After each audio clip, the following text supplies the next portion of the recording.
Во Франции недовольны Кильяном Мбаппе. Манчестер Юнайтед нужен Тимо Вернер. Безумие в матче Жироны. Санчо все ближе к возвращению в Боруссию. Обо всем этом и многом другом вы узнаете в этом ролике. А перед его началом я хотел бы сказать о том, что у меня есть телеграм-канал, в котором ты найдешь актуальные новости из мира футбола, а также трансляции матчей топовых чемпионатов. Ссылку я оставлю в описании. Полузащитник Шахтера Георгий Судаков имеет вариант трудоустройства в итальянском чемпионате. Об этом сообщил инсайдер Руди Галетти. Как стало известно источнику, заполучить перспективного футболиста в свои ряды хочет туринский Ювентус. Шахтер, в свою очередь, готов расстаться с полузащитником, если за него заплатят не менее 35 миллионов евро. Трудовой договор Судакова с клубом рассчитан до конца июня 2028 года. Нападающий РБ Лейпциг Тимо Вернер находится в числе потенциальных целей Манчестер Юнайтед на зимнее трансферное окно, об этом сообщил Mirror. Отмечается, что немецкий клуб, скорее всего, позволит Вернеру уйти в аренду, если он не перейдет в клуб, где будет регулярно появляться в стартовом составе. Кроме этого, по информации источника, английскому клубу предложили нападающего мюнхенской Баварии Эрика Шупа-Мотинга. В нынешнем сезоне чемпионата Германии Тимо Вернер провел 8 матчей, в которых отметился 2 забитыми мячами. В обозримом будущем в Ньюкасле может произойти перестановка на тренерском мостике. Как сообщает на своих страницах Марка, в английском клубе всерьез рассматривают возможность приглашения Митчелла, который сейчас впечатляет успехами в Жироне. Команда вместе с Реалом располагается на вершине турнирной таблицы. На данный момент Ньюкасл располагается на 9-й позиции в английской премьер-лиге.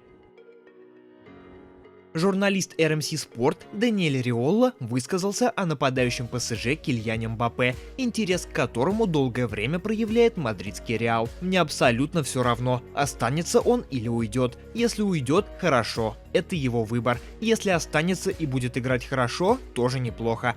Что меня беспокоит куда больше, так это то, как сильно меняется отношение к Кильяну во Франции. Все больше и больше людей относятся к Мбаппе негативно, потому что их раздражает его нерешительность, первые признаки которой мы увидели еще прошлым летом, сказал Риола. Арсенал намерен продать полузащитника Мохаммеда Эль-Нени, что позволит клубу подписать опорника Мартина Субименди из Реала Сосьедад. Канониры потратили 200 миллионов фунтов минувшим летом, что оставляет мало шансов для трат из-за ограничений финансового фэрплей. Наставнику Микелю Артете придется избавиться от игроков, прежде чем он сможет рассматривать какие-либо приобретения. Контракт Эль-Нени истекает будущим летом, и Daily Mail сообщает, что турецкие клубы Трабзонспор и Бешикташ уже сделали предложение египтянину. Вероятно, канониры согласятся пойти на любую сделку, которая позволит им заполучить Субименди. Звезда Сосьедада был в поле зрения Арсенала и в прошлом году. Клуб из Лондона очень хочет купить футболиста, но минувшим летом игрок решил остаться на родине.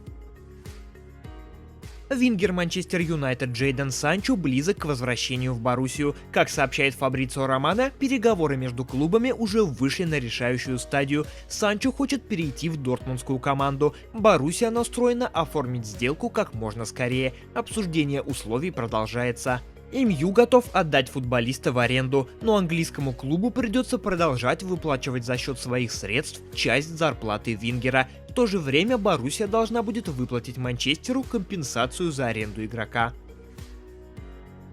Полузащитник Наполи Петр Зелинский находится в шаге от перехода в Интер в качестве свободного агента. Об этом сообщает Коррера делла Спорт. По их информации, Наполи не сумели вовремя согласовать контракт с игроком и его представителями. Ситуацией воспользовался Интер, предложив Зелинскому 3-летнее соглашение с зарплатой в размере 4,5 миллионов евро за сезон. Отмечается, что неаполитанцы еще могут исправить ситуацию, заинтересовав поляка улучшенными условиями. Зелинский находится в Наполи на протяжении 7 лет, с 2016 года. Эвертон рассматривает возможность приглашения бывшего игрока Манчестер Юнайтед Джесси Лингарда, который с лета прошлого года находится в статусе свободного агента, об этом сообщает Talksport. Ранее, в конце декабря, сообщалось, что Лингард может продолжить карьеру во Франции. Тогда пресса писала, что в услугах опытного футболиста заинтересован Лиль. Последним клубом Джесси был Ноттингем Форест, который он покинул летом 23-го. Осенью Лингард некоторое время тренировался под руководством Стивена Джеррарда в саудовском Аль-Итифаке, однако стороны не стали заключать полноценный контракт. Манчестер Юнайтед интересуется полузащитником Аталанты Эдерсоном, сообщает Гол. По их информации, дьяволы еще не начали вести переговоры по переходу бразильца, а только собирают данные о футболисте. Однако клуб рассматривает вариант с отправлением предложения во время зимнего трансферного окна. Трансфермаркт оценивает полузащитника в 27 миллионов евро.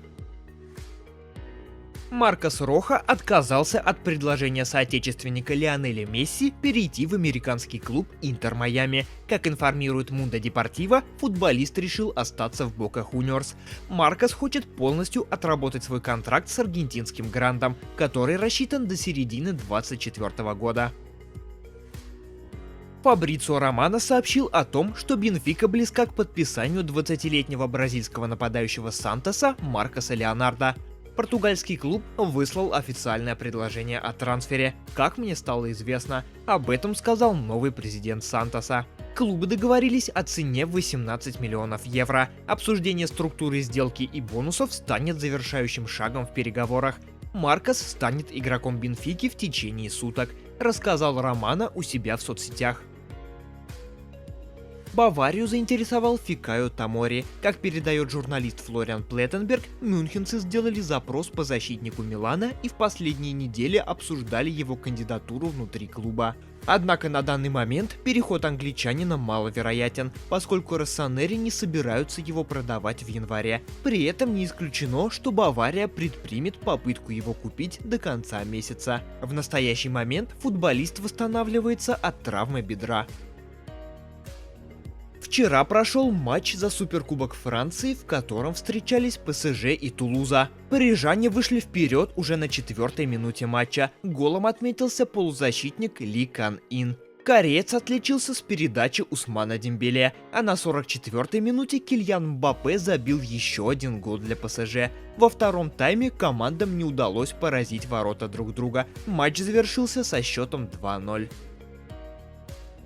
Вчера прошел матч 19-го тура чемпионата Испании, в котором Жирона принимала Атлетико Мадрид. Матч завершился победой хозяев со счетом 4-3. В составе Жироны забивали Валери, Савио, Дейли Блинд и Иван Мартин. Отмечу, что победный гол Жирона забила на 91-й минуте. А за Атлетико Мадрид хэт-трик оформил Альваро Мората. Жирона осталась на втором месте в турнирной таблице чемпионата Испании, записав в свой актив 48 очков.